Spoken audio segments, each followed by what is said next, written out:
إنه من سليمان إنه من سليمان وإنه بسم الله الرحمن الرحيم.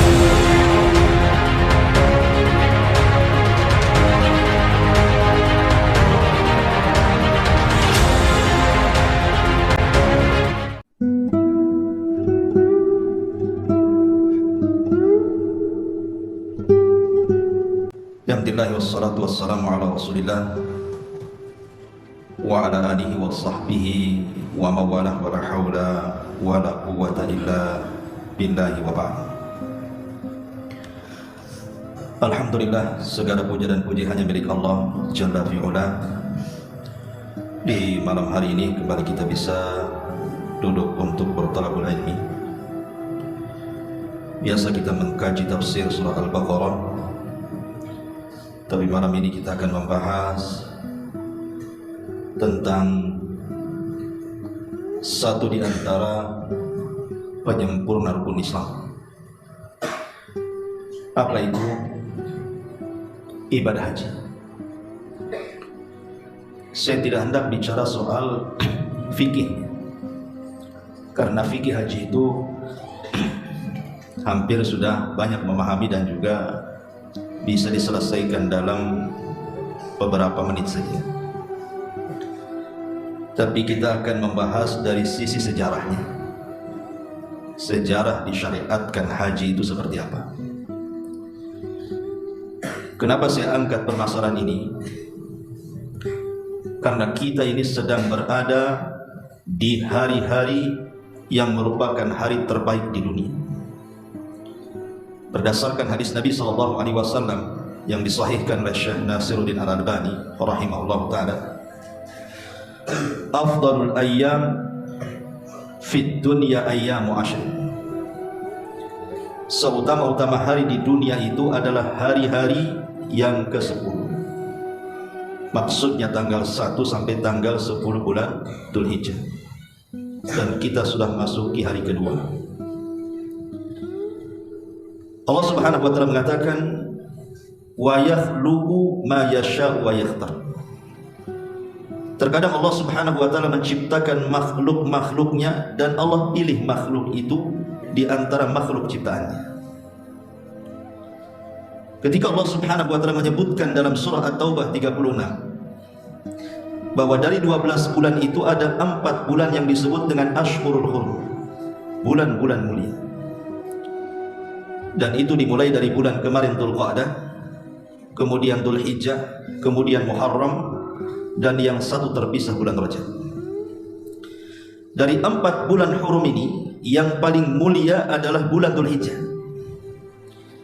Karena di bulan Dzulhijjah ini ada hari-hari yang terbaik sepanjang sejarah dunia.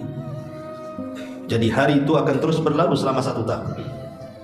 Dan tanggal 1 bulan Dzulhijjah sampai tanggal 10 itulah hari terbaik di dunia melebihi Ramadan.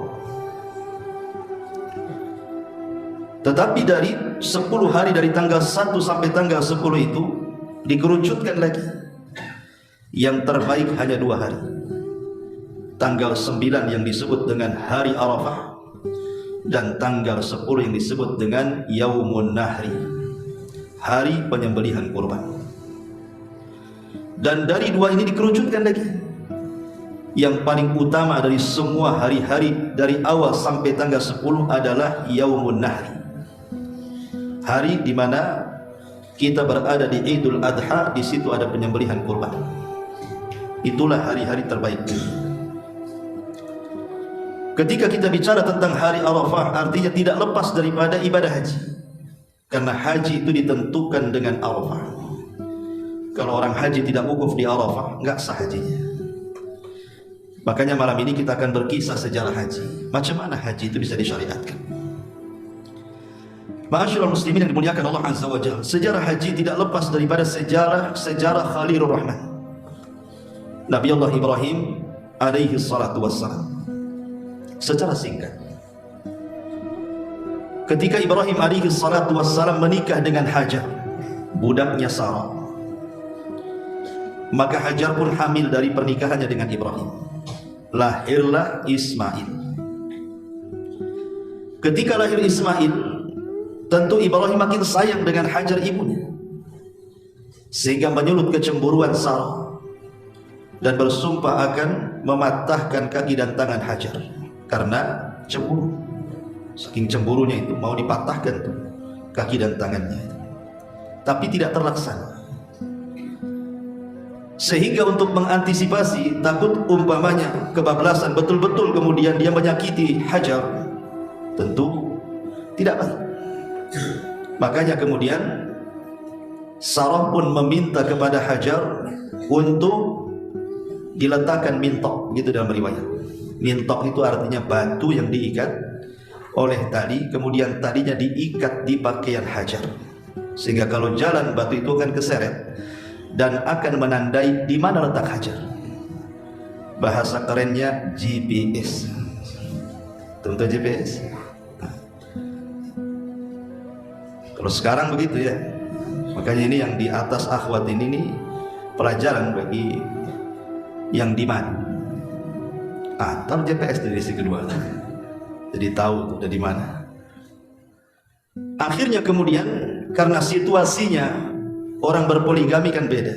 Sekelas istri Ibrahim saja cemburu, apalagi kelas antum, perang dunia kedua. Akhirnya kemudian Ibrahim berdoa kepada Allah Azza wa Jalla. Disitulah Allah kemudian memberikan kepada Ibrahim sebuah perintah agar membawa Hajar dijauhkan dari Sarah dan diletakkan di sebuah lembah yang diapit dengan 2 bukit yang sekarang disebut Mekah. Dulu belum ada orang, belum ada rumah, nggak ada pohon, nggak ada bulu, nggak ada apapun di situ. Hanya lembah padang pasir kering kelontang, kiri gunung kanan gunung. Itulah lembah, diletakkan di situ. Ketika Ibrahim alaihi salatu wassalam membawa Hajar dan putranya yang masih bayi Ismail di sebuah tempat yang Allah Subhanahu wa taala katakan, inni askantu min dzurriyyati biwadin ghairi di zar'in inda baitikal muharram. Sesungguhnya aku letakkan kelak anak turunanku di sebuah lembah, tapi di lembah itu nanti akan dibangun Baitullah, tetapi tidak ada tanaman, tidak ada pohon. Ketika itu tidak ada apapun kecuali padang pasir yang terapit dengan 2 bukit, itu saja. Kemudian Ibrahim setelah meletakkan pergi dia. Kepergian Ibrahim ini membuat sedih Hajar. Kenapa? Karena setelah diletakkan begitu saja, kemudian diberikan minum hanya cukup 2-3 hari dan juga makanan, Ibrahim langsung pergi tanpa bicara, tanpa menengok, dan jalan terus. Sampai Hajar berteriak-teriak, ya Ibrahim, ila aina tadhhab? Mau kemana kau Ibrahim? Apa di tempat ini kau tinggalkan aku dan anak? Tapi Ibrahim tidak menjawab karena ini perintah Allah. Tentu ketika ada kelainan dari sikap Ibrahim yang lembut tiba-tiba menjadi cuek, tentu ada apa-apa. Sehingga Hajar paham karena dia seorang nabi, boleh jadi mungkin ada perintah dari Allah. Makanya kemudian Hajar pun menegaskan kepada Ibrahim, apakah ini perintah Tuhan wahai Ibrahim? Ibrahim tidak menjawab, hanya mengisyaratkan dengan kepalanya. Kata para ulama, tentu isyarat yang dipahami oleh Hajar. Makanya ulama ketika bicara tentang hukum fikih tentang orang yang bisu mentalak istrinya, sah atau tidak? Ini orangnya bisu, cuman mau ngomong talak, gitu aja. Orang bisu. Maka ulama fikih mengatakan, kalau dia mengisyaratkan dan isyaratnya dipahami bahwa itu menunjukkan dia menceraikan atau mentalak istrinya, sah talaknya, walaupun hanya dengan isyarat, karena dia tidak bisa bicara. Lah Ibrahim ini hanya menganggukkan kepalanya, rupanya Hajar paham, sehingga Hajar hanya mengatakan, idhab ya Ibrahim, idzan la yudayyi'una Allah. Kalau memang ini perintah Tuhan wahai Ibrahim, pergi sana, saya yakin Allah tidak mungkin menyia-nyiakan saya di sini. Ibrahim pun pulang ke Palestina. Hajar sendirian dengan bayi kecilnya. 1 hari berlalu, masih bisa makan minum. Anda bisa bayangkan, hidup sendiri di tengah padang pasir diapit dengan 2 bukit. Tidak ada orang. Tidak ada penerangan, tidak ada rumah, tidak ada tenda, begitu saja diletakkan. Jangan lagi perempuan, antum saja diletakkan di hutan Jabal Uhud. Pernah ke Jabal Uhud? Kan ada hutan sebelah. Disuruh duduk uka-uka di situ saja. Nggak yakin antum berani. Yang ada antum lari. Ini bayangkan coba, hidup sendiri seorang wanita, hanya tawakal kepada Allah yang membuat kokoh pendiriannya. Nggak punya takut lagi. Sudah hilang rasa takutnya. Cuman yang ia khawatirkan kepada bayinya Ismail. Karena makanan dan minum itu hanya cukup 2-3 hari saja. Setelah 3 hari dia pun mulai cemas, apa yang harus dimakan dan diminum oleh putranya Ismail. Dari situlah kemudian ketika betul-betul habis minuman, habis makanan, dia panik. Kebetulan daerah yang terdekat dari tempat dia ada bukit yang disebut dengan Safa. Lari dia ke bukit Safa. Dari atas bukit dengan harapan mungkin adalah orang yang lalu lalang, bisa dimintai pertolongan, atau nampak ada air dari kejauhan. Tapi tak ada orang lewat, tak ada air pun dari kejauhan. Panik dia lari ke bukit sebelahnya Marwah. Asyik bolak-balik saja Marwah, Safa, Safa, Marwah, sampai 7 kali. Yang sekarang menjadi manasik haji yang disebut dengan sa'i. Lari-lari kecil dari Safa ke Marwah. Dan itu jauh Safa Marwah itu. Kalau tawaf Ka'bah saja sebentar. Kalau Safa Marwah ini agak jauh, bisa semput antum. Kalau tidak punya azam untuk ibadah mungkin dah capek 2-3 kali sa'i itu. Akhirnya kemudian tiba-tiba setelah 7 kali putaran dia mendengar ada suara. Dia khawatir dengan putranya Ismail yang menangis. Akhirnya dia pun turun dari bukit Marwah, langsung lari ke tempat putranya. Disitulah Allah mengutus satu malaikat yang namanya Jibril untuk membentuk manusia, memberikan pertolongan kepada Hajar dan putranya ini. Ketika kemudian Hajar melihat ada laki-laki di depannya, jelmaan malaikat Jibril. Jadi Jibril bertanya, "Man anti?" Siapa kamu? Maka Hajar mengatakan, "Ana ummu waladi Ibrahim." Saya adalah ibu anak daripada Nabi Ibrahim yang di sampingmu Ismail. Kemudian Jibril mengatakan, "Ana man wakkalakuma." Kepada siapa Ibrahim menitipkan kalian berdua di sini? Maka Hajar mengatakan, "Wakkalani wabani Allah." Ibrahim menitipkan kami berdua kepada Allah Subhanahu wa ta'ala. Kata Jibril, Ibrahim telah benar. Dia menitipkan kepada zat yang bisa melindungi. La tahzani, jangan kau sedih. Di sini kelak akan dibangun Baitullah oleh Ibrahim dan putramu ini Ismail. Ketika itu malaikat Jibril menghentakkan kakinya, dalam riwayat sayapnya, tiba-tiba keluar air. Saking senangnya keluar air ini, dia pun kemudian sudah tidak sadar, langsung membendung. Seraya berkata zam, zam, zam. Zam itu artinya mengeduk tanah kemudian membendungkan. Itu disebut zam, zam dalam bahasa Arab. Akhirnya air pun setelah terbentuk kayak semacam kolam, dikelilingi dengan tumpukan pasir. Kemudian air zam-zam itu pun disebut zam-zam. Kata Nabi SAW, rahimallah umma Ismail. Sungguh Allah merahmati ibunya Ismail Hajar. Kalau seandainya dia tidak membendung zam-zam, tentu zam-zam itu akan kemana-mana dan akan menjadi sungai, katanya. Dan tidak bisa diambil manfaatnya nanti. Akhirnya kemudian Jibril pergi, maka selamatlah nyawa kedua manusia mulia ini. Mereka tidak makan, hanya minum dari air zam-zam itu saja, menunjukkan berkahnya air zam-zam. Orang bisa bertahan hidup hanya cukup minum saja. Setelah lewat beberapa waktu, rupanya datang kabilah dari Yaman, namanya kabilah Jurhum. Kabilah apa? Jurhum. Itu kabilah Arab yang paling fasih ngomong Arabnya. Lewatlah dari kejauhan, nampak banyak burung yang berputar-putar. Mereka heran karena mereka sering lewat situ, tak ada fenomena burung banyak berputar-putar itu. Sehingga kemudian suku Jurhum pun mengutus 2 orang untuk menyelidiki ada apa kok banyak burung berputar-putar di situ. Rupanya setelah diselidiki oleh 2 orang itu, rupanya di situ ada kubangan air dan ada seorang wanita dan di sampingnya ada bayi. Setelah mereka mendapatkan informasi, datanglah beberapa orang suku Jurhum itu ke tempat itu. Dan Allah takdirkan suku Jurhum ini orang baik. Kalau mereka orang jahat, bisa saja air itu diambil, Ismail dan ibunya dibunuh. Tapi mereka orang baik. Sehingga ketika mereka pun melihat air, memang itu yang mereka cari. Tetapi Ummu Ismail Hajar tidak memberinya kecuali dengan barter. Kalau kau mau air, kami butuh makanan. Barterlah makanan dengan air. Disitulah doa daripada Hajar dikabulkan Allah Subhanahu wa taala. Ketika mengatakan kepada Ibrahim, pergi kau Ibrahim. Kalau ini perintah Allah, idzan la yudayyi'un Allah. Tentu Allah tidak menyia-nyiakan aku di sini. Artinya Allah memberikan apa yang didoakan Ummu Ismail.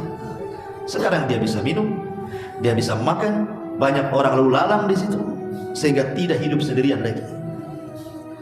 Lambat laun karena suku Jurhum itu selalu lewat situ dan selalu berhajat kepada air. Di padang pasir itu yang paling berhajat orang manusia kepada air daripada makanan. Akhirnya mereka meminta izin untuk tinggallah di sekitar sumur Zam-Zam itu. Awalnya 1 tenda, 2 tenda, 3 tenda, akhirnya jadi satu perkampungan yang disebut dengan Kampung Jurhum. Ismail kecil tumbuh, kan tidak ada anak seusia dia yang sama-sama dari Palestina. Ya anak-anak seusia dia anak-anak Jurhum, orang Arab. Makanya Ismail pun lambat laun ngomongnya ngomong Arab. Sudah tidak bahasa Palestina lagi, tidak menggunakan bahasa Ibrani lagi, tapi bahasa Arab. Rupanya dia pula yang paling fasih bahasa Arabnya dari semua orang Arab. Makanya Ismail dijuluki Musta'arab. Musta'arab itu orang yang bukan Arab menjadi orang Arab karena fasih berbahasa Arab. Di sini ada catatan penting. Kalau antum mukanya pas-pasan, tidak seperti orang Arab, mancung ya tidak, matanya belok ya tidak, biasa saja wajahnya, tinggi juga tidak, tapi bahasa Arab antum fasih, orang Arab antum. Tapi antum mancung, betul-betul kayak orang Arab, tapi tak bunyi bahasa Arab, bahasa Jawa pula yang bunyi dia, maka antum bukan orang Arab. Itu kaidahnya. Tampang Arab, tak bisa bahasa Arab, Jawa antum. Tampang Jawa, bisa bahasa Arab, orang Arab antum. Paham? Karena Ismail itu bukan orang Arab, tapi fasih berbahasa Arab, jadi dia orang Arab, disebut Musta'arab. Lah Ismail alaihi salatu wasalam tumbuh di tengah-tengah kabilah Jurhum, sampai akhirnya kemudian Ismail pun tumbuh dewasa ketika usia belasan tahun. Ada yang mengatakan 15 tahun, artinya sudah balik. Ibrahim pun kemudian datang dari Palestina, rindu ingin berjumpa dengan putranya. Rupanya Allah Subhanahu wa taala menguji Ibrahim.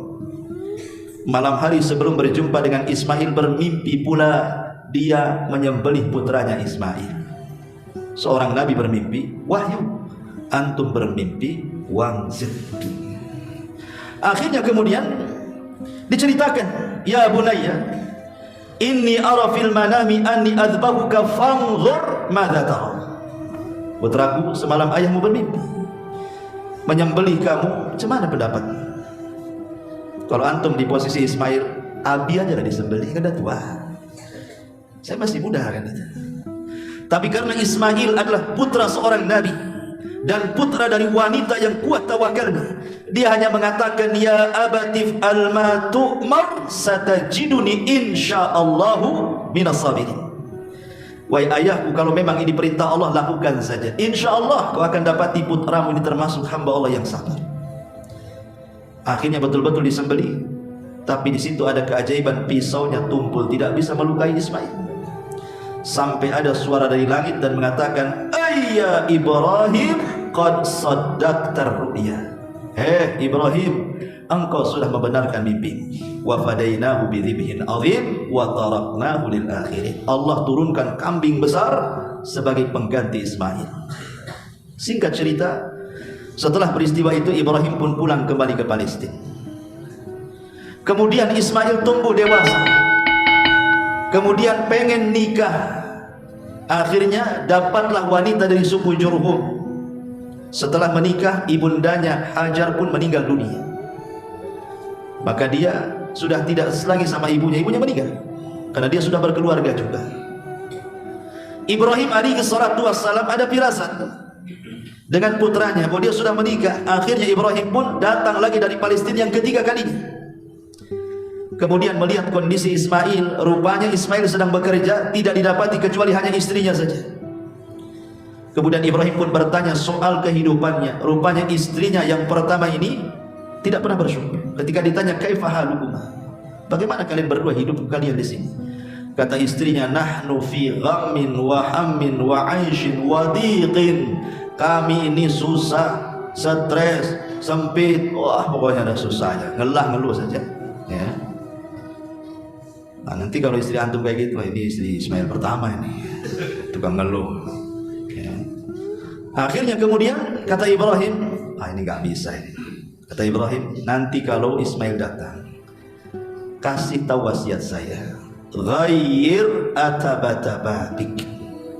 Sampaikan kepada suami, ganti tangga yang menuju rumah depan. Suruh ganti tangga. Istri Ismail nggak paham bahasa itu.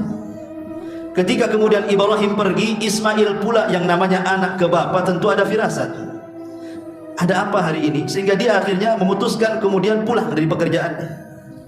Ketika sampai di rumah dia bertanya, ada yang datang kemari wahai istriku? Ya ada, katanya. Orang tua sifatnya begini, celaka itu ayah wahai istriku. Berpesan apa dia untuk? Kata istrinya, dia hanya berpesan ghayyir atabatababik, ganti tangga menuju rumah depan. Kata Ismail, ayahku menyuruh untuk menceraikan kamu, ku ceraikan kamu. Artinya disuruh ganti tangga itu ganti istri maksudnya. Kenapa Ibrahim menyuruh untuk menceraikan anaknya dengan istrinya? Bukankah itu perintah tak baik? Masa orang tua disuruh ceraikan anaknya? Kan tak bagus. Tapi Ibrahim ini seorang nabi. Dia punya penilaian sendiri. Ketika dia melihat istrinya Ismail yang tidak bersyukur, artinya kurang ajar dengan Allah Subhanahu wa taala, tidak menerima takdir Allah. Kalau dia sudah tidak benar dengan Allah hubungannya, berarti hubungan dia dengan suaminya lebih nggak benar lagi. Orang kalau sudah nggak benar hubungannya dengan Allah, pasti nggak benar hubungannya dengan makhluk. Masa Allah dicela? Dikatakan bahwa kami ini kehidupan kami susah, kehidupan kami ini sempit, kehidupan kami tidak pernah bahagia. Ini menolak takdir, ikhwan.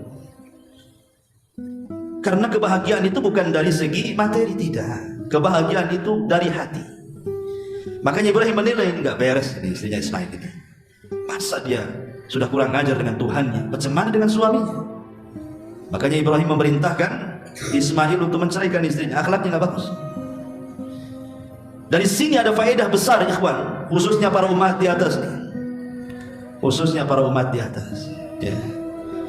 Bahwa kehidupan di dunia ini semua sudah ditakdirkan Allah. Kalau para umat sudah diberikan suami, dan suami para umat ini sudah berusaha bekerja keras, banting tulang, keringat bercucuran, kaki di atas, kepala di bawah, bahasanya apa tuh? Itu salto namanya. Pokoknya kerjalah. Tapi namanya kerja ini pasang surut, kadang ada job, kadang tidak. Sabar, nikmati apa adanya. Karena percaya dengan takdir itu penting. Sebab takdir itu tidak bisa dipikirkan. Takdir itu hanya bisa diterima.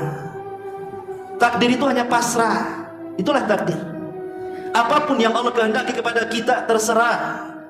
Wa asa an takrahu syai'an wa huwa khairul lakum. Terkadang sesuatu yang kita pandang buruk baik pula di hadapan Allah. Tidak usah dipikirkan soal takdir itu. Terima saja. Bersyukur dan bersabar. Karena takdir itu tidak ada yang tahu.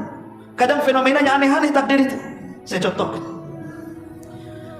Ada satu kisah di zaman Bani Israel tentang kisah seorang nabi. Seorang nabi ini kehausan, ingin mencari sumur di padang pasir. Dari jauh dia melihat sumur. Kemudian kedahuluan orang. Jadi ada penunggang kuda sama-sama kehausan. Lebih dulu dia ke sumur itu. Kemudian dia bawa sekresek isinya uang, turun dia. Setelah dia minum dari itu, dia letakkan kresek uang itu, dia lupa tuh dengan kresek uang. Naik kuda pergi dia. Lupa uangnya ketinggalan, bahasa kita dompetnya ketinggalan. Udah pergi dia jauh. Rupanya setelah dia datang lagi penggembala kambing. Haus juga, datang lagi ke sumur, mendahului Nabi tadi. Akhirnya dia minum, kasih minum kambingnya, mau pergi, nampak pula ada kresek. Rupanya ada uangnya, ada dinar dirhamnya. Dibawa pergi lah. Setelah itu datang lagi orang tua, kakek-kakek haus juga datang ke situ. Kemudian dia ambil air, kelelahan, akhirnya dia pun istirahat sambil bersandar di sumur itu. Nabi ini dari kejauhan melihat. Kemudian tiba-tiba yang penunggang kuda, dia baru ingat di jalan, alamak, dompet ketinggalan. Balik lagi dia ke sumur tadi. Setelah dicari tidak ada. Siapa yang dituduh? Orang tua itu yang sedang istirahat dituduh. Diambil pedangnya, diancam. Mana dompet saya? Mana uang saya? Kata si kakek itu, saya tidak ngambil. Ditebas lehernya, mati. Kemudian dia pergi. Padahal yang ngambil siapa? Penggembala kambing. Jadi seorang Nabi Bani Israel ini melihat, ini kan aneh peristiwa-peristiwa ini. Dia berdoa kepada Allah, ya Allah, ada apa dengan peristiwa di depan ini? Bisa gak kau perlihatkan apa masalah mereka? Akhirnya Allah Subhanahu wa ta'ala memperlihatkan kasus-kasus orang itu. Allah mengatakan, adapun penunggang kuda itu, dia orang jahat. Dia merampok harta bapak dari penggembala itu. Akhirnya kemudian uang yang diambil itu sebagai ganti warisan bapak yang dirampok dia. Adapun yang ditebas lehernya sampai mati itu, dialah yang membunuh bapaknya penggembala itu. Ini kisahnya, ditebas orang jahat itu. Lihat kisahnya, bukan sinetron. Ini kisah Israel ya, cantumkan para ulama. Tapi ini gambaran takdir. Takdir itu tidak tahu ke depan kan. Disangkanya harta antum diambil sudah hilang kan. Rupanya Allah ganti. Harta itu tidak kemana-mana, balik lagi ke pemiliknya kan. Kemudian dibunuh. Antum pikir tidak bisa membalas karena dia lebih kuat. Rupanya ada kisah juga di dunia, tidak antum balas, orang lain yang balas. Itulah takdir namanya. Tak bisa dipikirkan takdir itu. Tidak usah, terima saja. Sambil berdoa kepada Allah Subhanahu wa ta'ala, karena doa itulah yang mengubah takdir.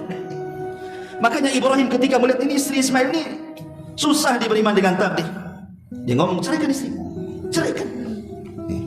Kemudian beberapa waktu ke depannya, rupanya dipandang oleh pemimpin Jurhum yang lainnya, punya anak gadis soleh, dipinang sama dia. Akhirnya Ismail pun menikah lagi dengan istri keduanya. Lah Ibrahim ingin mengetes lagi istri keduanya seperti apa. Datang lagi dia dari Palestina ke Mekah. Ini ziarah yang keempat. Kemudian Ibrahim bertanya, Ismail sedang pergi, bertanya sama istri keduanya, kaifa halu? Bagaimana kondisimu? Dia mengatakan, alhamdulillah bi khair. Kami baik. Walaupun susah kami bahagia. Kata Ibrahim, apa makanan kalian? Kata istrinya, kami makan daging dan ini ada air, maksudnya air Zam-Zam. Kata Ibrahim, Allahumma barik fi ta'amikuma wa ahlikuma. Ya Allah, berkahi makanan kalian berdua dan keluarga kalian. Sejak itulah daging menjadi berkah di kota Mekah. Karena seandainya kalau di situ ada gandum ataupun ada makanan yang lain, tentu akan kena doa berkahnya Ibrahim. Tapi di situ cuma ada daging sama air Zam-Zam. Makanya dua jenis makanan, Zam-Zam dan juga daging, itu menjadi berkah. Berkat doa berkahnya Ibrahim, Mekah tidak akan kekurangan daging. Dan dulu Mekah itu menjadi bahan pokok. Mereka itu kalau makan daging. Kalau kita kan nasi, antum sudah bakso 7 mangkok pun dibilang belum makan, karena belum ketemu nasi. Ya, padahal udah muat tuh perut tuh, udah nonjol ke depan kan. Bilang udah makan belum? Nampak piring bakso udah 5. Lah orang Mekah itu tidak makan nasi, mereka makan daging. Makanya dagingnya penduduk Mekah itu daging kambing itu berkah. Walaupun dimakan 1 hari 5 kali, nggak akan darah tinggi, nggak akan kolesterol. Makan aja. Tapi jangan coba-coba antum makan daging yang dipelihara Tamiang itu. Makan antum sebulan 1 hari 5 kali, antum langsung dibawa ke Tamiang. Ya, awalnya ngambil kambing di Tamiang, antum lah diantar ke Tamiang. Masyaallah muslimin yang dimuliakan Allah Azza wa Jalla. Makanya kemudian Ibrahim ngomong sama istri keduanya, sampaikan wasiatku kepada Ismail. Sabit atabatababik. Jangan ganti lagi tangga, katanya. Cukup itu aja, katanya. bilang ya, tangganya jangan diganti lagi. Tidak cocok Ibrahim dengan istri keduanya. Makanya ketika Ismail datang, istrinya cerita bahwa orang tua itu berwasiat, sabit atabatababik, jangan kau ganti lagi tangga itu katanya. Kata Ismail, oh ya, bapakku perintahkan diriku agar tidak boleh lagi menceraikan kamu. Sejak itulah Ismail hidup bahagia dengan istri keduanya.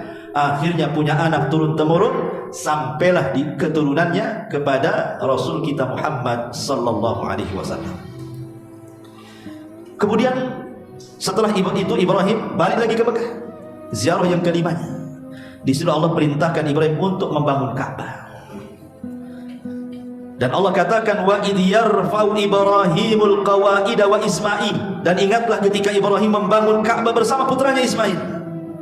Maka Ibrahim datang kepada Ismail, nah Allah perintahkan kita bangun Ka'bah di sini. Kata Ismail, siap bi. Akhirnya kemudian keduanya membangun Ka'bah. Ismail yang mengambil batu, Ibrahim yang membangunnya. Sampai betul-betul jadi Ka'bah itu. Setelah jadi, Allah Subhanahu wa taala perintahkan kepada Ibrahim, wa adzin fin nasi bil hajj ya'tuka rijalan wa ala kulli dhamirin ya'tin min kulli fajjin amik. Hai Ibrahim, perintahkan manusia, suruh mereka haji ke Baitullah Al-Haram yang kau bangun. Maka akan datang ke sini baik berjalan, baik berkendaraan dari seluruh penjuru dunia. Kata Ibrahim, ya Allah, apakah harus berjalan ke arah timur, barat, selatan? Gimana caranya? Ngasih tahu orang yang di ujung sana, cuma jalan sana sini. Belum tentu mereka menerima ajakanku ya Allah. Kata Allah Subhanahu wa taala mengatakan, ya Ibrahim, innama alaikal adhan wa alainal balagh. Ibrahim, kau ini cukup berteriak saja. Aku yang akan mengirim suaramu sampai ke ujung barat, ke ujung timur, ke ujung selatan, ke ujung utara. Dan ini mukjizatnya Ibrahim. Tidak perlu pakai sound system. Sampai mana lah sound system itu? Tapi ini mukjizat Ibrahim. Ngomong, sampai ke ujung timur. Maka ketika Ibrahim berteriak memerintahkan manusia itu haji, maka suara Ibrahim terdengar ke ujung barat, timur, selatan, utara. Bahkan suara itu masuk ke dalam lubuk hati yang paling dalam setiap orang yang mendengarnya. Di situ Allah katakan tahwi ilai, sehingga hati mereka rindu untuk datang ke Ka'bah. Siapapun yang pernah ziarah ke Ka'bah tidak akan bosan. Kalau ke Barelang bosan, malas ke Barelang 3 kali di situ. Dan yang lain aja lah, itu ke Barelang. Kalau ke Ka'bah, ya. Kenapa antum tidak bosan ke sana? Kalau tidak bosan, kenapa nggak pergi? Nggak ada duit, Ustaz. Kalau ada duit, saya pergi. Nggak mungkin lah nekat kayak orang bawa sepeda lewat Thailand, lewat apa? Ngapain? Kan ada orang bawa sepeda haji. Ngapain bawa sepeda? Bukankah kita tidak boleh? La yukallafu nafsun illa wus'aha. Nggak boleh membebani diri. Perjalanan jauh bisa saja nyawa terancam. Ada perampok, ada ini, ada itu kan. Karena di zaman sekarang mudah lain kau di zaman dulu. Sampai-sampai Muhammad ibn Sirin rahimahullah ta'ala, seorang ulama tabi'in, dia duduk di Masjidil Haram, ditanya sama orang sebelahnya, Mas buka ya fulan, kata sebelah siapa namamu? Kata Ibnu Sirin, ana Muhammad ibn Sirin, saya Muhammad ibn Sirin.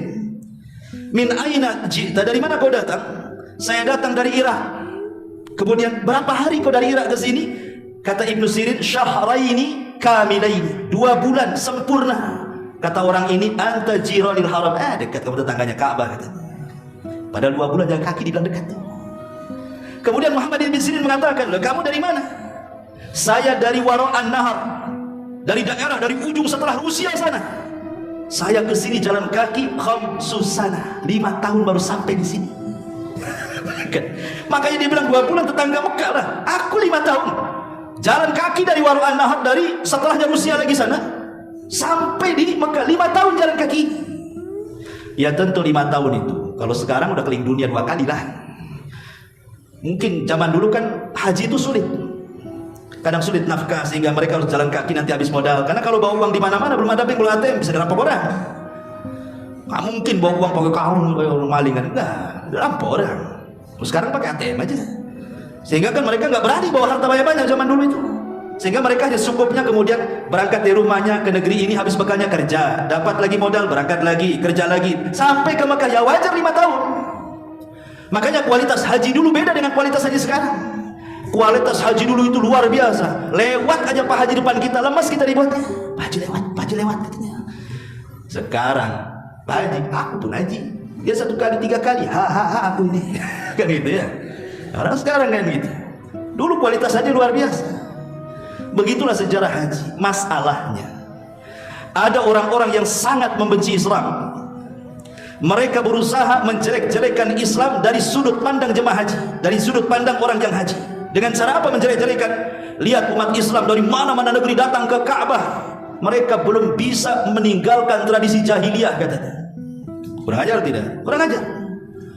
Kenapa mereka mengatakan seperti itu? Berusaha ngasih syubhat. Ngapain datang ke Mekah? Itu namanya keterbelakangan, nggak maju-maju. Masa tradisi jahiliyah kalian rawat? Kok bisa ngomong begitu? Ya, coba perhatikan.